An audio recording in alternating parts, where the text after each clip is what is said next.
বাংলা, বিহার, উড়িষ্যা এর first floor একতলা ছিল সেরেস্তা, লেখালেখি অফিসিয়ালি কাজ করা হতো। দোতলায় বসে দরবার, বিচার সভা, আমি নিয়ে দেখাবো। আর তিনতলা ছিল ব্রিটিশ সরকার থাকার গেস্ট হাউস, কোনো নবাব বা কোনো বেগমরা বসবাস করতেন না, এটা কোর্ট ছিল।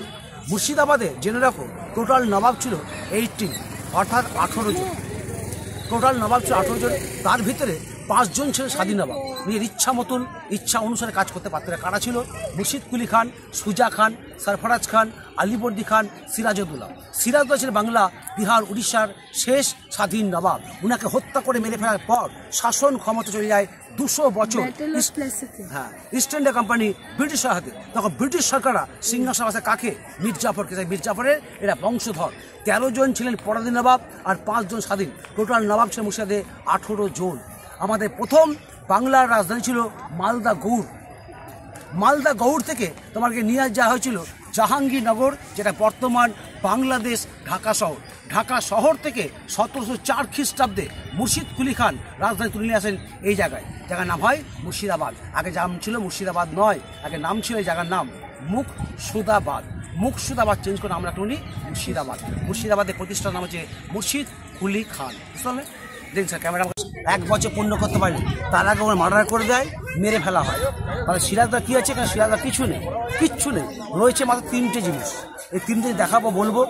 এই যে লক্ষ্য, এই যে মাঠের রাস্তায় মসজিদ দেখতে পাচ্ছি, এটা মসজিদ না, এটা পবিত্র স্থান, নাম হচ্ছে মদিনা। আমাদের হিন্দু ধর্মশাস্ত্রে তীর্থ করতে যায় গয়া, কাশী, বৃন্দাবন। ইসলাম শাস্ত্রে মুসলমান যান মক্কা হজ করতে। তখনকার দিনে যে সকল গরিব দুঃখী মানুষরা টাকার অভাবে বা সময়ের অভাবে যেতে পারতেন মক্কা হজ করতে, তারা হজের পুণ্য কাজটা, পুণ্য অর্জনটা এখানে এসে করতেন। এটা সিরাজউদ্দৌলার একমাত্র স্মৃতি, নাম হচ্ছে মদিনা। এই ঘরটায় রাখা আছে পবিত্র মক্কার মাটি, এবার মক্কা মদিনা। এই ইমামবাড়া আর মদিনায় দুটো খোলা হয় মহরমের 10টা দিন। বাড়িতে খেয়াল করবে, লেখা থাকে ক্যালেন্ডারে মহরম বলে, ওটা মহরমের হচ্ছে শেষ দিন। তার 9 দিন আগে থেকে দুটো খুলে দেয়, তো ঢোকার জন্যে ওর টিকিট বা প্রবেশ মূল্য লাগে না। ঠিক আছে? যদি তোমাকে জানতে চাই, কেউ প্রশ্ন করে যে মুর্শিদাবাদ তুমি ঘুরে আসলে বড় দেখে মুর্শিদাবাদে সিরাজদৌলা কী আছে, তখন তুমি উত্তরটা কী দেবে? সিরাজদৌলা মুর্শিদাবাদ শহরে কিছুই নেই, রয়েছে 3টে জিনিস। কী কী 3টে জিনিস? গঙ্গার পশ্চিম পাড়ে যে খোশবাগ, ওনার সমাধিক্ষেত্র, অল ফ্যামিলির কবর গঙ্গার ওপারে। গঙ্গা নদীর পূর্ব পারে হাজারদুয়ারির সামনে পবিত্র স্থান ওই যে মদিনা। আর হাজারদুয়ারি মিউজিয়ামে থেকে দেখবে রাখা রয়েছে একখানা সোট, অর্থাৎ তরোয়াল। 2খানা তরোয়ালকে এভাবে কস করে রাখা আছে। ডান দিকটা নবাব সিরাজউদ্দৌলার, বাঁ দিকটা আলিবর্দী খান। আর সিরাজে বলতে মুর্শিদাবাদ শহরে কিছুই নেই। লক্ষ্য করো, মদিনার সামনে দেখতে পাচ্ছে হলুদ বেদির পরে রাখা রয়েছে শুয়ে বড় একটা কালো কামান। দেখতে পাচ্ছ? ওই যে হলুদ বেদিটা, এই যে হলুদ বেদি, ওর রাখা আছে বড় একটা কামান। এই কামানটার হয়তো নামটা শুনলে তোমাকে অবাক লাগবে বা অদ্ভুত লাগবে। এই কামানটার নাম হচ্ছে বাচ্চা বালি কামান। কেউ বলে বাচ্চা বালি, আবার কেউ বলে থাকে বাচ্চা বলি। এই কামানের ইতিহাস বলছে নবাবী আমলে কামানটিকে একবার 18 সের বারুদ বেঁধে ওটাকে আগুন দিয়ে একবারই বাস্ট করা হয়েছিল। দ্বিতীয়বার বাস্ট করবার সাহস করতে পারেনি নবাবরা, কারণ কামানটা যে প্রথমবার দাগা হয়েছিল চারিদিকে এক ভয়ঙ্কর বিকট শব্দ। সেই শব্দের ফলে কোনো মানুষ হয়ে কানে ঠসা, এবং তখনকার দিনে যেসব আশেপাশে মা বোনেরা 7-8 মাসের গর্ভবতী যেটা সন্তান ছিল, বিকট আওয়াজে ফেলে গর্ভপাত হয়ে যায়। এই দৃশ্য দেখে নবাবরা ভয় পেয়ে কামানটি চিরকাল সিল করে দেয়, নাম দেয় নবাবরা বাচ্চা বালি কামান বলে। সেই নামে ইতিহাসের পাতায় আজও বহন করছে, এর নাম হচ্ছে বাচ্চা বালি কামান। কেউ বলে বাচ্চা বালি, কেউ বলে থাকে বাচ্চা বলি। ডান দিকে টাওয়ার, এটা টাওয়ার করলাম, বাংলা ভাষায় বলা আছে ঘড়িঘর। আমরা কোনো ব্যবহার করছি হাতে রিস্ট ওয়াচ, হাত ঘড়ি।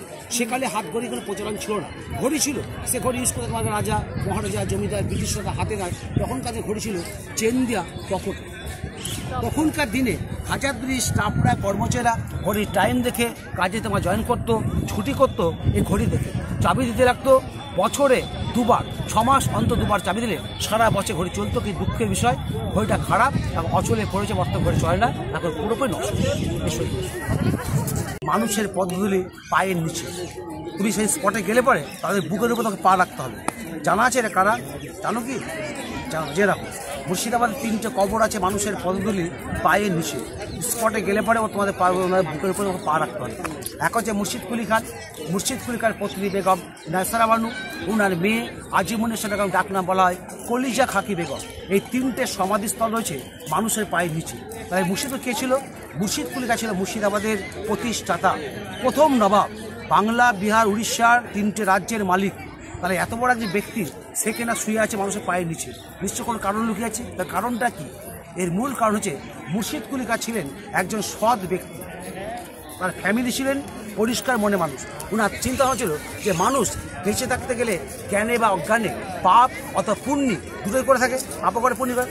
যদি আমরা কোনো রকম অন্যায় পাপ কাজ করে থাকি, আমাদের মৃত্যুর পর দেহটাকে বা শরীরটাকে যে সমাধিস্থ করা হয়, কবর দেওয়া হয় মানুষের পায়ের নিচে, তাহলে কি হবে? বড় বড় পীর পায়গাম্বার সৎ ব্যক্তির পায়ের ধুলো স্পর্শে আমাদের কিছুটা হলে পাপটা খণ্ডাবে। ওনার চিন্তা ভাবনা, উনি চিন্তা করলেন যদি ওপেন কবর দেওয়া হয় সে কবরে কেউ পা রাখবে না। তুমি দেখো এখানে কবর আছে, তুমি পা দেবে? পা দেবে নিশ্চয় দেবে না, আমি দেবো না, পাশ দিয়ে ঘুরে যাবো। উনি চিন্তা করলেন ওপেন কবর করা হলে সে কবরে কেউ পা রাখবে না। কী করতে হবে? সেটা তৈরি করতে হবে মসজিদ। এই সেই মসজিদ যার নাম হচ্ছে কাটরা মসজিদ। এই মসজিদ গোটা ওয়ার্ল্ডের মধ্যে, গোটা পৃথিবীর মধ্যে 2 জায়গায় রয়েছে। কোথায় কোথায়? মক্কার কাবা মসজিদ, তাকে অনুসরণ করে তৈরি করছেন কাটরা মসজিদ। সেটা তৈরি করতে হবে মসজিদ। মসজিদের চাতাল যাকে মেঝে বলা হয়, মেঝে করতে মাটি থেকে হায় উঁচু করলে কী হচ্ছে? এখানে সিঁড়ি ফাংশন আসছে, সিঁড়ি তৈরি করতেছে।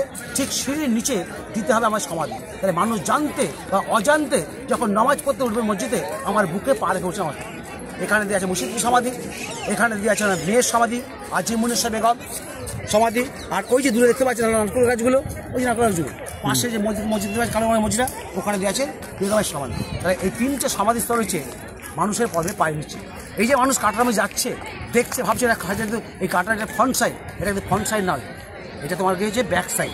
ব্যাক সাইড হয়েছে ফ্রন্ট সাইড, আর ফ্রন্ট সাইড হয়েছে ব্যাক সাইড। যে কোনো মসজিদের মুখ থাকে পূর্ব দিকে মুখ করে, আর আজান বা নামাজ পড়া হয় পশ্চিম দিকে মুখ করে। এর কারণ হচ্ছে মক্কা যে কাবা রয়েছে পশ্চিমে, যে ইসলাম শাস্ত্রে মুসলিমরা নামাজ পড়ে পশ্চিম দিকে মুখ, আজান পড়ে পশ্চিম দিকে। আমাদের হিন্দু ধর্মশাস্ত্রে আমাদের যে কোনো পুজো আশ্রা করা হয় উত্তর দক্ষিণ কেন্দ্র করে, সব পুজো। কিন্তু একটা পুজো কিন্তু করা হয় পূর্ব পশ্চিম কেন্দ্র করে। জানা আছে সেটা কোন পুজো? জানো না? যেরকম সে পুজোটা হচ্ছে সূর্যোদয় পুজো, ছট পুজো। এই পুজোটা হয় উত্তর দক্ষিণ কেন্দ্র। আর কোন পুজো আমাদের হিন্দু ধর্মশাস্ত্রে গঙ্গা জল হয় না? কোন পুজো হয় না? পুজো গঙ্গা জল, সে পুজো হয় না। একটা পুজো আছে, সেটা হচ্ছে গঙ্গা পুজো। গঙ্গার জলে হয় না, গঙ্গার পুজো হয় ডাবের জলে। নিচেটা বাদ দিয়ে কাউন্ট করলে 36 হাজারদুয়ারির নিচ থেকে মাথার উচ্চতা হাইট 80 ফুট। এখনকার হিসাবে বাড়ি তৈরি করা হলে এই বাড়িটা হয়ে দাঁড়াতো 8 তলা, তাহলে বাড়ির হাইটটা 10 ফুটে।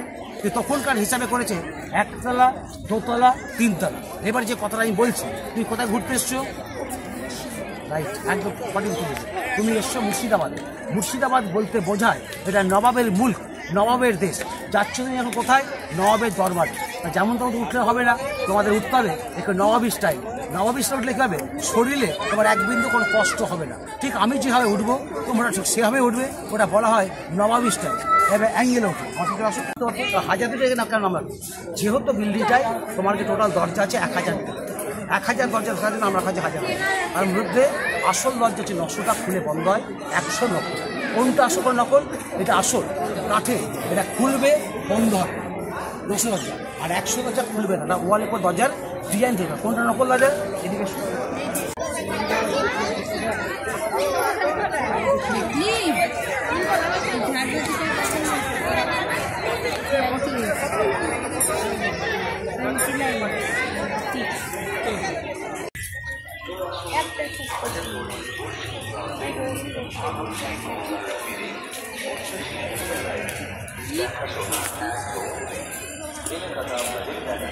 শিরোপাসটা এই কামানগুলোর নাম বলছে গাদা কামান বা সেলামি তোপ। নবাবী আমলে হাজারদুয়ারিতে ও নামি দামি লোক আসলে পড়ে কামানে গোলা ভরে উপরমুখী বাস করে ওনাদের প্রতি সম্মান জানাতো বা ওয়েলকাম জানাতো। আমার সেলামি তোপ বাংলা এগুলোকে বলা হয় গাদা কামান।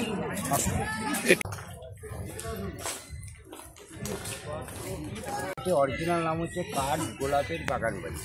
এই জায়গাটা ছিল মির্জাপুরে, ছিল মোবারকউদ্দৌলা। এই জায়গাটা ওনার কাছ থেকে 1870 সালে এই 260 বিঘে জমিটা 1200 স্বর্ণমুদ্রায় লিজ নিয়েছিল। নিয়ে কালো গোলাপের চাষ এবং কাঠের বিজনেস করতে বলে কাঠগোলাপটা বলছিল। মেন গেটে লেফট সাইডে যে চাপদারি নিয়েছেন বড় ভাই রায় লক্ষ্মীপদ সিং দিগার, ওনার সামনে তো ছত্রপদ সিং দিগার, জগৎপদ সিং দিগার আর ধনপদ সিং দিগার টাইটেল বাহাদুরটা পাওয়া যায়। কিন্তু এই 260 বিঘেতে ব্ল্যাক রোজ অর্থাৎ কালো গোলাপের চাষ করতেন, তার সঙ্গে কাঠের ফার্নিচার করে এনারা নবাবকে উপহার দিতেন। 1782 সালে মির্জাপুর ছেলে হাতে করে এই বাগানটার নাম দিয়েছিল কাঠ গোলাপের বাগান। আসুন, এলাকাটা হচ্ছে এর নিচে কিন্তু জল ছিল না, এরকম বিল্ডিং দুখানা দেখছি, আরও 1.5খানা বিল্ডিং রয়েছে। তখন শুকনো পথ ছিল, এই টাইপের ব্যাক করে উত্তর পশ্চিম কোণ জগৎ থেকে বাড়ি করেছিল। এটা কিন্তু পুরো রাজস্থানের মডেলের বাউরি বলা হয়, বুঝলেন তো। নবাব ব্রিটিশকে একটা বাউরি থেকে দিয়ে যাতায়াতের রাস্তায় ডায়মন্ডগুলো দিয়ে গেছে। কিন্তু 1847 খ্রিস্টাব্দে যখন বন্যা হলো, সিরাজের হাজারদুয়ারি মেয়েতে গঙ্গার সঙ্গে লিঙ্ক হয়ে গেল। গঙ্গার জল বাড়লে বাড়ে, গঙ্গার জল কমলে কমে। বেশি বর্ষার চাপ থাকলে জলটা এখানে চলে আসে। আপনি যদি মার্চের 10-12 তারিখের দিকে আসেন না, আরও 1.5খানা বিল্ডিং জলটা আরও নেমে যায়। এটা গঙ্গা সিলের মিডিল পয়েন্টে। এই জন্য লক্ষ্য দিতে 1978 সালে একটা বাচ্চা ছেলে পড়ে গেছে, দেখে যায়। তারপর এটা মালিক করে লক্ষ্য দিচ্ছে, এটা পুরো সেফটি রেখেছে। এই জন্য সর্বদাই যেটা তালা মারা থাকে। এই মেন কারবারের পথটা ছিল, এইটা দিয়ে কারবার করতে। এখানে বিভিন্ন দেশের পাখিগুলো আছে, টোটালটা আমি গাইডেন্স করে দেখিয়ে বুঝিয়ে দেবো। আর তার সঙ্গে আপনার চিড়িয়াখানা ঢুকে নিজেরা দেখতে হবে। আচ্ছা, চার ভাই বসত বাড়ি ছিল, এটা 100 বছর পরপরই করেছে। মিউজিয়ামের গাইড এলাও নেই, তো আপনাদেরকে আমি বুঝিয়ে দেবো। এই লক্ষ্মীপদ সিংহের ফ্যামিলি কোয়ার্টার, বসবাস, 4 ভাই বসবাস করে। দাদা এখানে একটা ছবি তুলে দিয়েন না।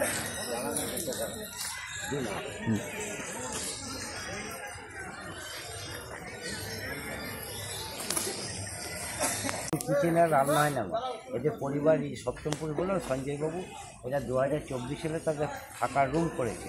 সামনেটা করেছে অফিস ঘর। আর এখানে কজনের রান্না হতো? 250 লোক মোটামুটি ধরুন পার ডে। হ্যাঁ, দাসীবাদী সবাই তো থাকতো, কর্মচারী সবাই তো খেতেন। তারা বাড়ি যেতেন না, এখানে পড়ে থাকতো। আর তখন তো 1 পয়সা 2 পয়সা মাইনে।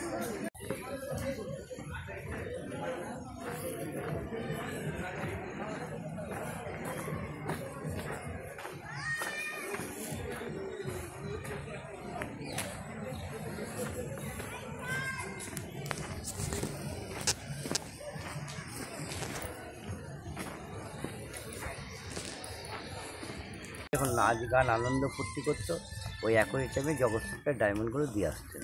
কারণ নবাবকে জানতে দিতেন না, ব্রিটিশকে জানতে দিতেন না। কিন্তু 1965 সালে সব ভেঙে চুরে ফাঁকা মহল করে দিয়েছেন। উপরটায় গেছে ফাঁকা মহল, নিচটায় গেছে চাষমহল। ও এই জায়গাটাই ছিল হীরাবাইয়ের হ্যাঁ, নাচমহল। নাচমহল। এখন নষ্ট হয়ে গেছে, আসার সময় না দাদা